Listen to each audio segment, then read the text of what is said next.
నరేగా అంటే ఇది చాలా కాంబినేషన్స్ ఉన్నాయి. మరి జనరల్ గా మనం 5 to 6,000 crores పర్ ఇయర్ వాడుకోవచ్చు ఈజీగా. నరేగా అనేది మనం వాడుకునే దాన్ని బట్టి మీకు ఎక్స్ట్రా వస్తుంది. దానికి లిమిట్ లేదు యాక్చువల్ గా, ఏముందో సర్టన్ అమౌంట్ ఉంది కానీ నాకు తెలిసి వీళ్ళు దేనికి వాడారంటే కొన్ని రైతు భరోసా కేంద్రాలు కట్టడానికి వాటికి ఏదో కొంత వాడారు, సచివాలయాలు.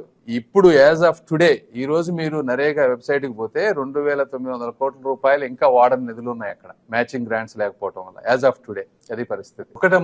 ఒకటి 5 లక్షల రూపాయలు సెంట్రల్ గవర్నమెంట్ ఫండ్ వస్తున్నప్పుడు ఇది ప్రతి పేదవాడికి చెందాల్సింది. అసలు చాలా మందికి ఇది ఉందని కూడా తెలియదు. ఎందుకంటే జగన్మోహన్ రెడ్డి గారు రాజకీయాలు వాళ్ళ పేర్లు ఉండాలని తప్పించి ప్రజలకు ఉపయోగపడే చూడాలి. ఇక్కడ ఇండస్ట్రీ ఈ రోజున ఏ డాక్టర్స్ మాట్లాడినా వాళ్ళు ఇబ్బంది పడతా ఉన్నారు. హాస్పిటల్ మా బిల్లులు ఎందుకు పే చేయరు వీళ్ళు? కరెక్ట్ వాళ్ళందరినీ పెట్టుకుంటే అందరూ విన్ విన్ సిచ్యువేషన్ కదా. పేషెంట్ కి ఉపయోగం ఉంటుంది, రాష్ట్ర ప్రభుత్వానికి కొంత భారం తగ్గుతుంది, అందరి హాస్పిటల్స్ బాగుపడతాయి, అందరికీ ఉపయోగపడేటువంటి పరిస్థితి కదా ఇది.